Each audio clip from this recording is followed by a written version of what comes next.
Hello student, स्वागत है आपका पल्लव फिजिक्स पे। तो आज हम क्या लेके आ गए, JEE Mains previous year questions कुछ करेंगे हम लोग आगे आने वाले कुछ दिनों तक, क्योंकि पेपर आ रहा है जेई मेंस का। पहला सेशन तो जनवरी में ही है, दूसरा सेशन परहैप्स अप्रैल में होगा। तो हम तब तक जेई मेंस के क्वेश्चंस को ही करते रहेंगे ताकि थोड़ा रिवीजन हो जाए लास्ट मोमेंट पे आपका और थोड़ा कॉन्फिडेंस आ जाए। तो चलिए शुरू करते हैं, पहले क्वेश्चन को देखते हैं। तो a hydraulic automobile lift is designed to lift vehicles of mass 50 kg. The area of cross section of the cylinder carrying the load is 250 centimeter square.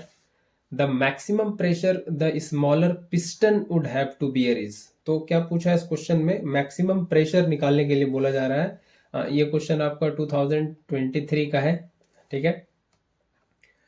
तो मैक्सिमम प्रेशर निकालने के लिए बोला गया है कि पिस्टन कितना बियर करेगा मैक्सिमम प्रेशर। तो सबसे पहले दे रखा है हाइड्रोलिक ऑटोमोबाइल जो डिजाइन किया गया है व्हीकल को लिफ्ट करने के लिए, उसका मास दिया हुआ है। मास कितना दे रखा है, ये 5000 kg, ये मास दे रखा है, ठीक है। और वो जो सिलेंडर है ना, जो लोड कैरी कर रहा है, सिलेंडर जिसपे लोड रखा जाएगा, जो लोड कैरी कर रहा है, उसका एरिया, ठीक है, एरिया ऑफ क्रॉस सेक्शन ये दे रखा है 250 सेंटीमीटर स्क्वायर।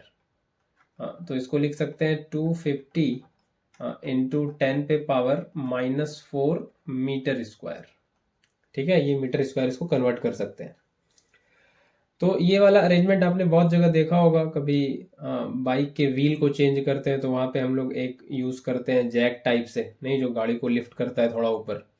बहुत बार जब हम लोग सर्विसिंग कराने जाते हैं बाइक का, तो वहां पे भी देखने को मिलता है, बाइक को ऐसे लिफ्ट कर देता है एक इसी तरह का कुछ हाइड्रोलिक जैक जैसा सिस्टम होता है ना, लिफ्ट कर देते हैं उससे बाइक को।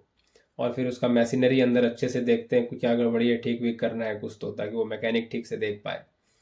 तो वैसा ही यहाँ पे है, वो सिलेंड्रिकल अरेंजमेंट अगर आपने कभी देखा हो तो आपको वो ध्यान आ रहा होगा। तो वैसा ही कुछ यहाँ पे है। तो यहाँ पे पूछा है कितना मैक्सिमम पड़ेगा उस पिस्टन पे, है ना।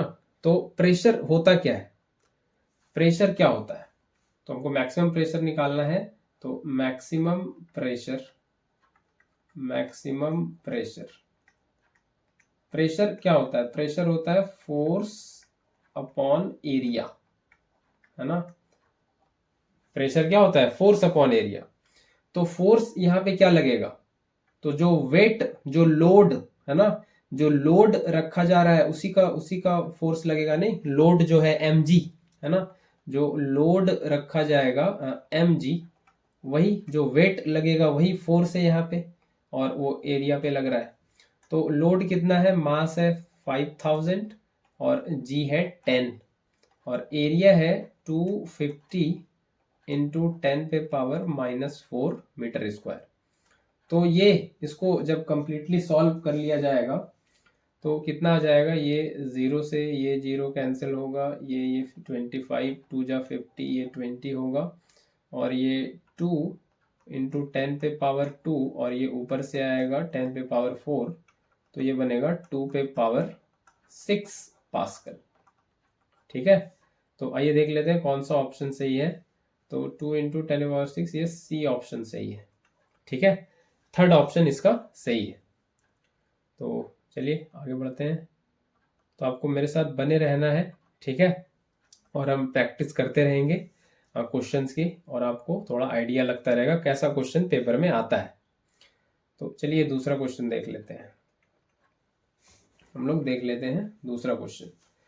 तो glycerine of density 1.25 into 10 raise to the power 3 kilogram per metre cube is flowing through the conical section of the pipe.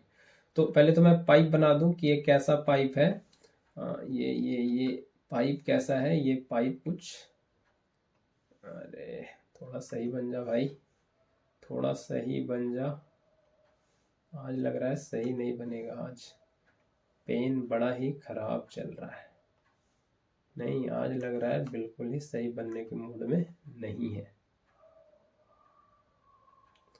ठीक है, तो कोशिश कर रहा हूँ मैं कि ये बिल्कुल सही बन जाए। तो ये इस तरह से, ये इस तरह से, ये कुछ कोनिकल पाइप है। ठीक है, ये इस तरह से कैसा पाइप है, ये है कोनिकल पाइप, है ना। ये बिल्कुल कोनिकल पाइप है।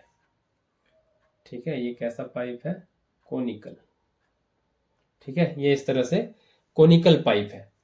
ठीक है, और इसका क्रॉस सेक्शन दोनों एंड का, तो इस वाले एंड का क्रॉस सेक्शन A1 कह दे तो ये कह रहा है कितना, 10 सेंटीमीटर स्क्वायर, और इस वाले एंड का क्रॉस सेक्शन A2 कह दे तो ये कितना है, 5 सेंटीमीटर स्क्वायर।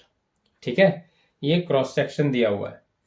और pressure drop across its length, है ना, इस लेंथ के अक्रॉस प्रेशर ड्रॉप, है ना। अगर यहाँ पे कहें कुछ प्रेशर P1 है और यहाँ पे प्रेशर P2 है, तो प्रेशर का ड्रॉप मतलब पहले ज्यादा था बाद में कम, ऐसे नहीं, प्रेशर का ड्रॉप मतलब P1 minus P2 delta P इसको कह सकते हैं। ये कितना है, 3 न्यूटन पर मीटर स्क्वायर या 3 पास्कल कह सकते हैं। ये प्रेशर का ड्रॉप इस क्रॉस सेक्शन से इस क्रॉस सेक्शन, तब लिक्विड जब ग्लिसरीन जब मूव करता है तो ये प्रेशर का ड्रॉप देखने को मिलता है ना। और rate of flow of glycerine through the pipe बताना है, कितना होगा, कि कितना वॉल्यूम ऑफ ग्लिसरीन फ्लो हो रहा है पर सेकेंड, है ना। रेट ऑफ फ्लो का मतलब समझ में आना चाहिए, रेट ऑफ फ्लो, इसका मतलब होता है वॉल्यूम फ्लोइंग पर सेकेंड, इसी को बोलते हैं रेट ऑफ फ्लो। इसलिए आपको यूनिट भी यहां दिख रहा होगा, मीटर क्यूब पर सेकेंड नहीं। तो रेट ऑफ फ्लो बताना है हमको। ठीक है, और रेट ऑफ फ्लो का और मतलब समझ लें अच्छे से। रेट ऑफ फ्लो इसका इसका मतलब होता है इक्वेशन ऑफ कॉन्टिन्यूटी से रेट ऑफ फ्लो जब भी बोला जाए निकालने, तो आपको क्या निकालना है, एरिया इनटू वेलोसिटी का प्रोडक्ट, यही होता है रेट ऑफ फ्लो, है ना। यही इक्वेशन ऑफ कॉन्टिन्यूटी का भी डेफिनेशन है, एरिया इनटू वेलोसिटी कांस्टेंट होता है। ठीक है, एवी इक्वल टू कांस्टेंट, ये आपने इक्वेशन ऑफ कॉन्टिन्यूटी में पढ़ रखा होगा, इक्वेशन ऑफ कॉन्टिन्यूटी, कॉन्टिन्यूटी में पढ़ रखा होगा, एवी इक्वल्स टू कांस्टेंट। ठीक है, तो यही रेट ऑफ फ्लो निकालना है। तो ठीक है, करेंगे रेट ऑफ फ्लो इवेलुएट करेंगे। तो यहाँ पे क्या करना होगा, सबसे पहले कि इस क्रॉस सेक्शन, यहाँ पे A1 का कुछ वैल्यू है, A2 का कुछ वैल्यू है, और यहाँ पे लिक्विड, ये एरिया दिख रहा है कि 10 सेंटीमीटर स्क्वायर है इस क्रॉस सेक्शन का एरिया, और इस क्रॉस सेक्शन का 5 है।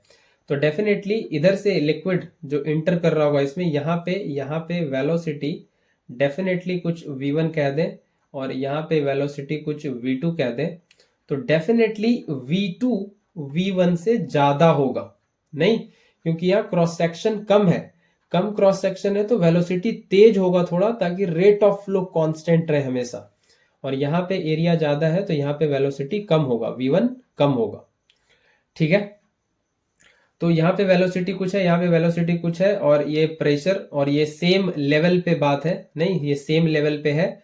तो हम लोग यहाँ पे क्या यूज कर सकते हैं, प्रेशर भी दिया हुआ है, P1 P2 वो दोनों एंड का प्रेशर है, तो हम लोग यहाँ पे यूज करेंगे बर्नौलीज इक्वेशन को, बर्नौलीज इक्वेशन को यहाँ पे यूज करेंगे।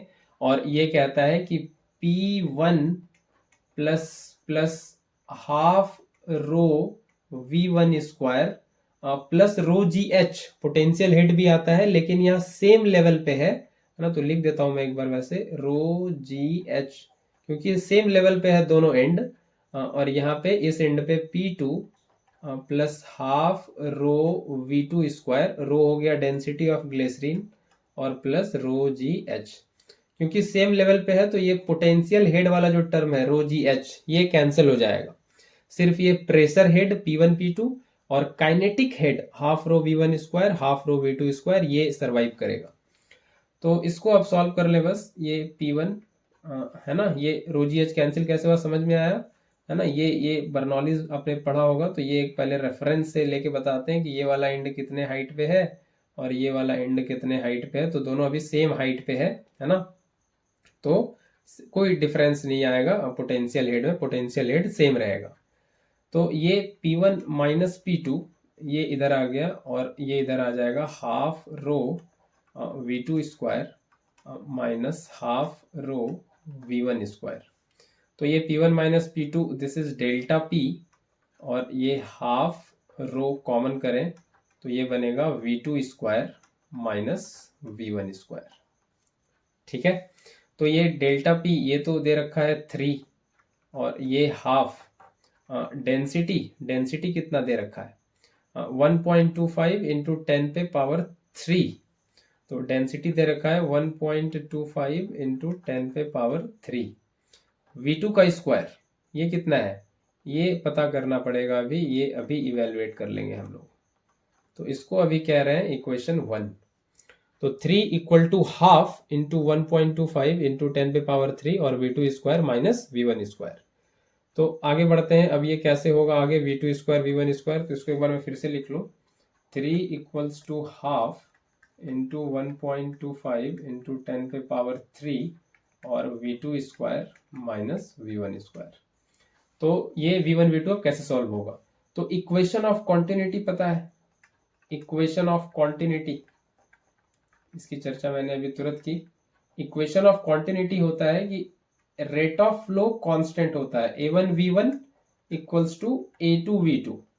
ठीक है, तो इसको यहां से लिख सकते हैं A1 ना A1 नहीं, इसको लिख सकते हैं V1 A2 bye A1 A2 bye A1 equal to V2। ठीक है, और यहां से V1 को हम लोग सब्स्टिट्यूट कर देंगे यहाँ पे इस इक्वेशन में। तो ये बन जाएगा 3 equals to half into 1.25 into 10 पे पावर 3 और V2 स्क्वायर, और V1 स्क्वायर कितना हो जाएगा, ये हो जाएगा A2 बाय A1 इसका स्क्वायर और ये V2 का स्क्वायर। ठीक है, तो यहाँ से ये 2 को इधर क्रॉस मल्टीप्लाई कर लें तो 3 2 जा 6 हो जाएगा, और 1.25 इंटू 10 पे पावर 3 और ये V2 स्क्वायर को बाहर निकाल लें और ये हो जाएगा 1 माइनस A2 बाय A1 इसका तो स्क्वायर है ही, और ये bracket 1 minus A2 bye A1 का स्क्वायर। तो इसको आगे आगे सॉल्व कर लें इसको। तो ये आ रहा है 6 इक्वल्स टू 1.25 इंटू 10 पे पावर 3 और ये V2 का स्क्वायर और ये 1 माइनस A2 बाय A1 है ना। तो A2 कितना है 5 और A1 है 10, नहीं ये सेंटीमीटर स्क्वायर दिया हुआ है, A2 5 है A1 10 है और इसका स्क्वायर है। सेंटीमीटर सेंटीमीटर स्क्वायर कैंसिल हो जाएगा। तो यहाँ से ज़्यादा टाइम वेस्ट ना करते हुए V2 स्क्वायर का वैल्यू हो जाएगा 6 इंटू नहीं ये डिवाइड में आएगा, इधर नहीं ये आएगा डिवाइड में, 6 बाय 1.25 इंटू 10 पे पावर 3 और ये नीचे आएगा 1 माइनस 5 बाय 10 का स्क्वायर और ये इस तरह से।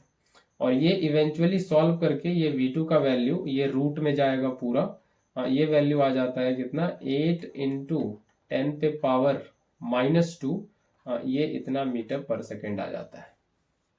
ठीक है, ये V2 का वैल्यू 8 इंटू 10 पे पावर -2 मीटर पर सेकेंड इतना आ जाता है। ठीक है, तो हम लोग अब आराम से यहाँ पे रेट ऑफ फ्लो है ना, रेट ऑफ फ्लो जो कहते हैं एरिया इंटू वेलोसिटी के प्रोडक्ट को, वो अब आराम से निकाल सकते हैं। V2 आ जाए या V1 आ जाए दोनों से कर सकते हैं। तो रेट ऑफ फ्लो ये बनेगा क्या, ये V2 है तो A2 के साथ इसको लिखें A2 V2, और A2 कितना है 5 सेंटीमीटर स्क्वायर, इसको मीटर कर लें 5 इंटू 10 पे पावर -4 और ये 8 इंटू 10 पे पावर -2, तो ये बनेगा 40 इंटू 10 पे पावर -6 मीटर क्यूब पर सेकेंड है ना। रेट ऑफ फ्लो का मतलब यही है, वॉल्यूम ऑफ लिक्विड फ्लोइंग पर सेकेंड। तो 40 इंटू 10 पे पावर -6 को लिख सकते हैं 4 इंटू 10 पे पावर -5, 40 से ये 4 हो गया, और यही दे रखा था आंसर में। इसको कंपेयर कीजिए जरा, तो क्वेश्चन कह रहा है ऐसे x इंटू 10 पे पावर -5, तो इसको कंपेयर करेंगे तो x यहाँ से बहुत क्लियरली दिख रहा है, x कितना हो जाएगा 4, तो हम लोग का जो आंसर आ जाएगा वो x का वैल्यू 4 आ जाएगा। ठीक है, यही है ना, यही क्वेश्चन में कह रखा था। ये यहाँ पे आप देख सकते हैं ये x इंटू 10 पे पावर -5, तो यहाँ से x का वैल्यू निकल आया है कितना, ये आया है 4। ये 4 आ गया है। ठीक है, तो ये बर्नौलीज थ्योरम इसमें यूज करना था। चलिए हम लोग फटाफट से आगे के क्वेश्चन पे बढ़ते हैं। ठीक है, आगे के क्वेश्चन पे बढ़ चलते हैं। तो ये है क्वेश्चन नंबर 3, है ना, ये क्वेश्चन नंबर 3 देख लेते हैं आगे अब। तो 8 equal drops of water are falling through air with a steady speed of 10 centimetre पर सेकेंड। तो कितना ड्रॉप है, नंबर ऑफ ड्रॉप कितना है, नंबर ऑफ ड्रॉप्स, इसको इसको कह देते हैं कि ये 8 है। ये एयर में गिर रहा है ना, ये अगर कह दें कि ये कुछ इस तरह से एयर फ्लूइड है यहाँ पे, नहीं ये क्या है, ये एयर फ्लूइड है। तो इसमें 8 ड्रॉप गिर रहा है ना, 8 ड्रॉप इस तरह से कह सकते हैं, ये लिक्विड का 3 2 5 6 7 8 ऐसे आप समझ सकते हैं, ये 8 ड्रॉप ऐसे नीचे गिर रहा है। ठीक है, ये 8 ड्रॉप ऐसे नीचे गिर रहा है, कितना स्पीड से, स्टीडी स्पीड से, है ना। फ्लूइड मैकेनिक्स आपने पढ़ रखा है अच्छे से, स्टीडी स्पीड हम लोग कहते हैं टर्मिनल स्पीड। तो ये रेन ड्रॉप, ये फ्लूइड मीडियम, फ्लूइड मीडियम क्या है यहाँ पे, एयर है, एयर ही क्या है, फ्लूइड। तो इसमें जब गिरती है तो कुछ मोमेंट के बाद, कुछ टाइम के बाद जो कहते हैं कि वो इक्विलिब्रियम पॉइंट जब आ जाता है, वेट के बराबर जब हो जाता है विस्कस फोर्स और अपथ्रस्ट, तो फिर उसके बाद बॉडी एक स्टेडी स्पीड या टर्मिनल स्पीड एक्वायर कर लेती है, जिसको कहते हैं टर्मिनल वेलोसिटी, है ना। हम लोग ये जो स्टेडी स्पीड क्वेश्चन में दिया हुआ है, ये कब एक्वायर करती है कि इस पे लगने वाला वेट, इस पे लगने वाले अपथ्रस्ट और इस पे लगने वाले विस्कस फोर्स के बराबर हो जाता है। नहीं, वेट बराबर हो जाता है अपथ्रस्ट और विस्कस फोर्स के, तब टर्मिनल स्पीड अटेन करती है स्टेडी स्पीड, या इसको टर्मिनल स्पीड कहते हैं, है ना, टर्मिनल स्पीड कहते हैं।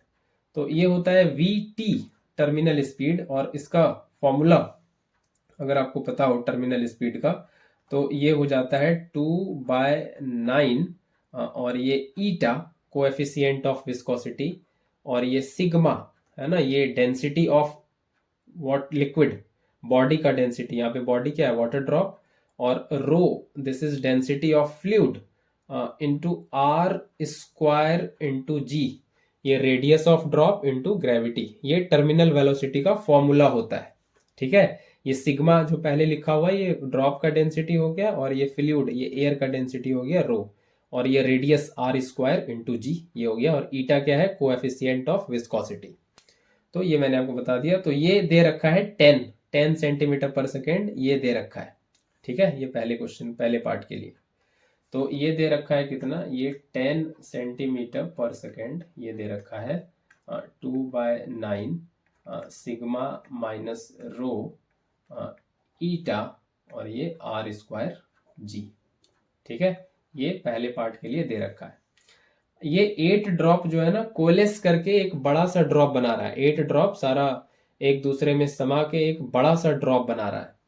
तो ये जब ट्रांजिशन होगा, 8 ड्रॉप मिलके जब एक नया ड्रॉप बनेगा, तो वॉल्यूम नहीं बदलेगा, वॉल्यूम तो उतना ही रहेगा, 8 ड्रॉप मिलके एक बड़ा ड्रॉप बन गया, वॉल्यूम तो उतना ही है। तो ऐसे कहेंगे कि 8 ड्रॉप का जो वॉल्यूम है, volume of 8 drops equals to volume of 1 drop. नहीं, 8 ड्रॉप मिलके जितना वॉल्यूम था वो 8 ड्रॉप अकेले वॉल्यूम हो जाएगा। तो 8 ईच ड्रॉप का वॉल्यूम ड्रॉप कैसा है, स्फेरिकल, स्फेयर का volume 4/3 pi small R cube. तो ये जो स्मॉल आर यहाँ हम लोग लिख रहे हैं, स्मॉल आर, ये रेडियस ऑफ स्मॉलर ड्रॉप है, स्मॉलर ड्रॉप। और ये जब बड़ा ड्रॉप बन जाएगा तो इसका वॉल्यूम होगा 4/3, ये तो सिंगल ड्रॉप है, अकेले है, इसका कह देते हैं आर क्यूब, ये बड़ा ड्रॉप बन गया। तो ये 4/3 पाई कैंसिल हो जाएगा, और इधर लिख सकते हैं 8r क्यूब को 2r का होल क्यूब, और ये कैपिटल आर क्यूब। तो ये कंपेयर करने से 2r equal to capital R आ जाएगा। ठीक है, ये आ रहा है रिलेशन r और 2r में। तो अब हम टर्मिनल वेलोसिटी निकाल लें बड़े ड्रॉप का। तो vt, ये बिगर ड्रॉप का, जो 8 ड्रॉप कोलेस करने के बाद बना है, बिगर ड्रॉप का, ये क्या हो जाएगा, ये हो जाएगा 2/9 eta sigma minus rho R square into g.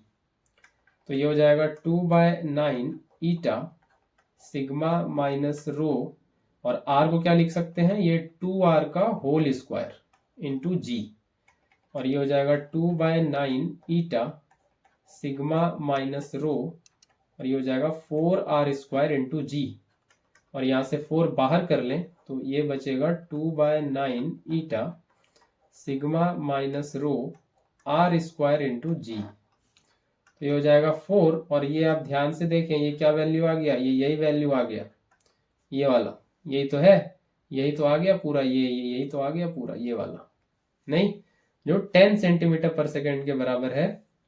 तो हम लोग यहाँ पे बहुत आसानी से इसकी जगह 10 रख सकते हैं, और ये हो जाएगा 40 सेंटीमीटर पर सेकेंड। तो एक बड़ा ड्रॉप बन जाएगा तो उसका 40 सेंटीमीटर पर सेकेंड हो जाएगा।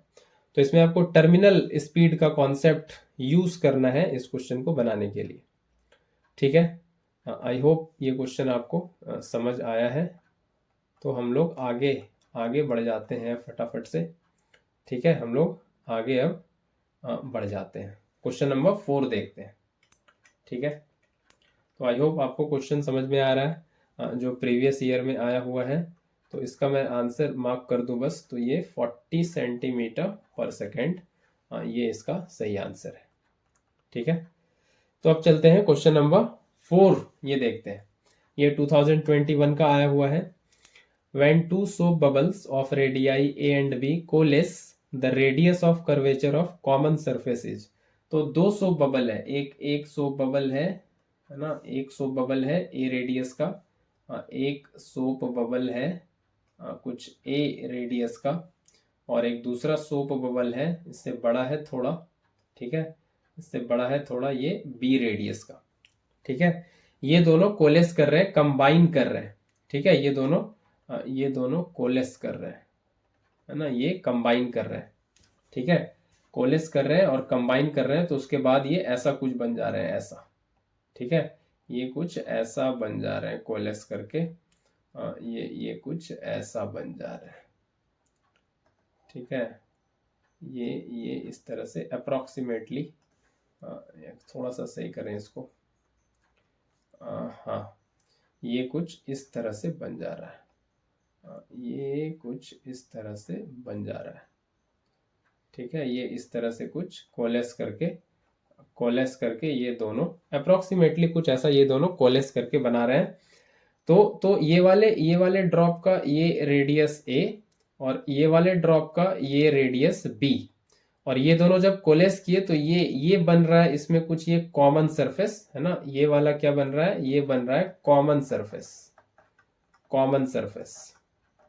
है ना, ये बन रहा है कॉमन सरफेस। तो इसी का रेडियस ऑफ कर्वेचर है ना। तो आप ढूंढ रहे होंगे सर इसका रेडियस ऑफ कर्वेचर का है, तो इसको आपको ऐसे इमेजिन करना है, ये इमेजिन करना है इस तरह से कि ये पार्ट है, ये जो रेडियस ऑफ कर्वेचर है, ये इस तरह से एक इमेजिनरी स्फेरिकल बबल आपको इमेजिन करना है। ठीक है, तो ये इसके ये कॉमन सरफेस के रेडियस ऑफ कर्वेचर की बात चल रही है। ठीक है, तो कैसे करेंगे, तो इस वाले सोप बबल का, ए रेडियस वाले सोप बबल का अगर हम इनसाइड प्रेशर कह दें P1, और इधर वाले प्रेशर को कह दें P2, और ये बाहर जो प्रेशर है वो एटमॉस्फेरिक प्रेशर है। तो पहले वाले सोप बबल के लिए, ए रेडियस वाले के लिए हम लोग लिख सकते हैं P1 minus P0 equal to 4S/A। ये आपने सोप बबल के फॉर्मूले में पढ़ रखा होगा, excess pressure inside soap bubble ऐसे निकालते हैं, नहीं। और ये जो है दूसरे वाले के लिए, ये P2 माइनस P0, ये हो जाएगा 4S/B। S समझ में आ रहा है सबको, S है सरफेस टेंशन, है ना, ये तो पता ही होगा, आप लोग जेई का पेपर देने वाले हैं तो इतना तो पता होगा ही, S इज सरफेस टेंशन, या T से कभी कभार लिखते हैं। ठीक है, तो कॉमन सरफेस का रेडियस ऑफ कर्वेचर निकालना है ये। तो इधर का प्रेशर है P1, इधर का प्रेशर है P2, नहीं, तो और निकालना है हमको इस कॉमन सरफेस का रेडियस ऑफ कर्वेचर।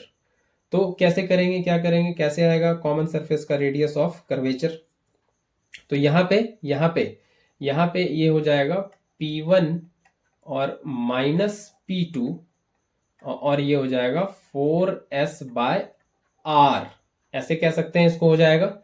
ये कॉमन सरफेस के लिए इधर का प्रेशर P1 और इधर का प्रेशर P2, तो ये जो प्रेशर डिफरेंस होगा, है ना, ये जो प्रेशर डिफरेंस होगा वो हो जाएगा 4s/r। ये रेडियस ऑफ कर्वेचर वाला, ये कैपिटल आर ले रहे हैं। ये कैपिटल आर क्या है? ये कैपिटल आर ही है radius of curvature of common surface, common surface. ठीक है, तो इधर का जैसे अकेले जब सुप बबल था उसका क्या ले रहे थे? P1 और बाहर का P0। नहीं, यहाँ पे ये कॉमन सरफेस है दोनों के लिए, तो इधर का जो प्रेशर है P1 है और इधर का जो प्रेशर है P2 है। तो ये जो डिफरेंस आएगा वही यहाँ पे एक्सेस प्रेशर बनेगा ये कॉमन सरफेस के लिए, इसका रेडियस ऑफ कर्वेचर निकालने के लिए कॉमन सरफेस के लिए। तो ये यहाँ पे बनेगा P1 माइनस P2, जैसे यहाँ पे बन रहा था P1 माइनस P0, यहाँ पे बनेगा P1 minus P2 equal to 4s/r। ठीक है, तो यहां से बस हमको ये करना है अब कि इसको कर लेना है सब्ट्रैक्ट, इसको इक्वेशन 1 और इक्वेशन 2 को कर लेना है सब्ट्रैक्ट। तो इसको सब्ट्रैक्ट कर ले फटाफट से। तो ये बन जाएगा P1 minus P0 minus P2 minus P0 और ये आ जाएगा कितना? 4s/a minus 4s/b। तो ये हो जाएगा P1 minus P0 minus P2 minus minus plus P0 और ये 4s कॉमन करें तो ये हो जाएगा 1/a माइनस 1/b और ये P1 माइनस P2 ये हो जाएगा 4s b minus a/ab। P1 minus P2 कितना है? ये है 4s/r, उस कॉमन सरफेस के रेडियस ऑफ कर्वेचर के लिए, ये b माइनस a/ab। तो ये 4s यहाँ से कैंसिल हो गया, ये नहीं, और ये आ गया 1/r equals to b minus a/ab। तो यहाँ से r कितना बन रहा है? यहाँ से r बन जा रहा है ab/b माइनस a। ठीक है, तो ये आ रहा है radius of curvature common surface के लिए। तो कौन सा ऑप्शन सही है? ऑप्शन सही है ab/b माइनस a। ये पहला ऑप्शन सही लग रहा है, ab/b माइनस a, ये पहला ऑप्शन सही है। ठीक है, ab/b माइनस a। तो ये इस तरह से, ये जब कोलेस करेगा तो इस तरह से ये कॉमन सरफेस बनेगा और कॉमन सरफेस का रेडियस ऑफ कर्वेचर, ये जो प्रेशर का डिफरेंस होगा दोनों एंड P1 माइनस P2, है ना। तो इसको वैसे इमेजिन करें कि ये कॉमन सरफेस से ये बना इमेजिनरी, है ना, ये इमेजिनरी ये स्फेरिकल बबल बना, है ना। तो इधर का प्रेशर, ये इधर का प्रेशर P2 और इसके इधर का प्रेशर P1। तो P1 माइनस P2, है ना, ये क्या हो जाएगा? Excess pressure. ठीक है, ये P1 माइनस P2 क्या हो जाएगा? Excess pressure. तो यहाँ से ये आ जाने वाला है। ठीक है, आई होप ये समझ आया होगा। तो ऐसे इसको करना है। तो आगे बढ़ते हैं अगले क्वेश्चन पे, अगले क्वेश्चन पे चलते हैं। क्वेश्चन और हम ले सकते हैं, ये क्वेश्चन नंबर 6, इसको भी ले लेते हैं। तो terminal velocity of a small sphere of radius a in a viscous liquid is proportional to. ये तो काफी आसान क्वेश्चन 2012 का है। टर्मिनल वेलोसिटी क्या होता है? ये होता है 2/9 eta sigma minus rho r² into g. Sigma हो गया डेंसिटी ऑफ बॉडी, रो हो गया डेंसिटी ऑफ फ्लूइड, है ना, ईटा कोएफिशिएंट ऑफ विस्कोसिटी, आर है रेडियस ऑफ द बॉडी। तो यहाँ से क्लियरली दिख रहा है कि रेडियस अगर ए है तो यही फॉर्मूला मॉडिफाई हो जाएगा, सिग्मा माइनस रो, आर हो गया a² जी। तो बहुत क्लियरली दिख रहा है टर्मिनल वेलोसिटी डायरेक्टली प्रोपोर्शनल है a² के। ठीक है, तो ये सीधा सीधा यहाँ से a² आ जाने वाला है ना। तो काफ़ी आसान क्वेश्चन ये कह सकते हैं इसको, नहीं, काफ़ी आसान क्वेश्चन कह सकते हैं इसको, ये था। तो आज के लेक्चर में इतना ही रखते हैं। तो इसी तरह से 6 क्वेश्चन, कभी 10 क्वेश्चन ऐसे मैं लेके आता रहूँगा। आप लोग बने रहिए और क्वेश्चंस करते रहिए, जो कि नीड है, अभी पेपर आ रहा है जेईई मेंस का। तो आप लोग प्रैक्टिस करते रहिए, प्रैक्टिस से ही बेहतर होंगे। चलिए फिर मिलते हैं कुछ नए क्वेश्चंस के साथ।